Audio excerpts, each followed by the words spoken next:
Okay, in today's lab, you're going to build a density tower. Let's take a look at the lab.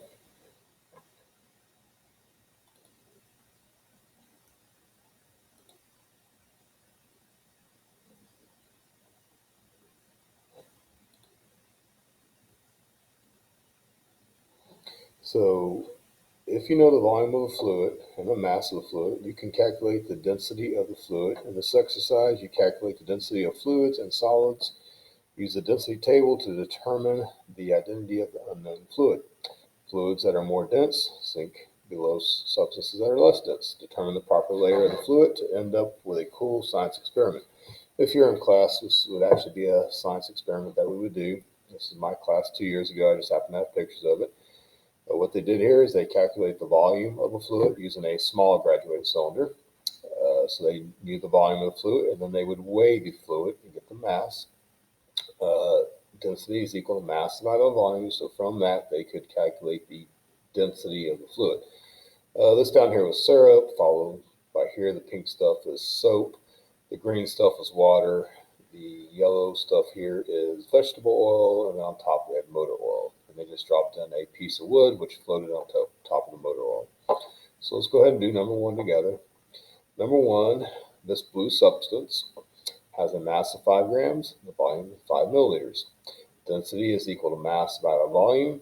You need to be writing this out in your notebook. Let me show you how to do that. So in your, it's going to hide this thing I need. Here it is. All right, let's use the whiteboard. So go ahead and title this density tower lab. Density is equal to mass divided by volume.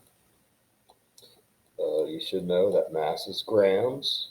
And it can either be centimeters cubed or milliliters. Because we're dealing with a fluid, it's going to be milliliters. Okay, that first problem we looked at here, what happened to it here? We have 5 grams divided by 5 milliliters. Oops. Where'd my white screen go to? So oh, here it is right here. I'm trying to find my whiteboard. Come on, full screen. It's going to hide my whiteboard now. Whiteboard. There we go.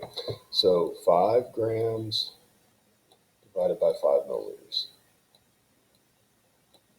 5 divided by 5 is 1. Okay, so that's where we got that. So from there, we can come back here. The answer was 1 gram per milliliter. I go to my density table, which is on screen 4, and I find that 1 gram per milliliter is water. You're going to solve the density of each one of these. Things that are more dense sink to the bottom. Things that are less dense float to the top. So just like the video, remember you need to watch that video.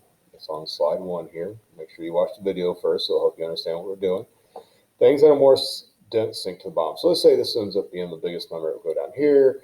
This is the second biggest number, then the third biggest number, then the next to least dense, and then finally the least dense. And I'm just making that up. That's not what it's going to be. After you're done with that, you determine the density of these substances and decide where are they going to float. So when you're done, you'll have something that looks like this, starting off with the greatest density at the bottom, the least dense at the top, and then these two solid objects are going to either sink or float somewhere within these columns. Again, I would make sure that you write your formula for each problem and use the density table to determine. Once you're done, this is a lab, which is a test grade, so once you're done, make sure you turn it in. See you tomorrow. Tomorrow's Tuesday.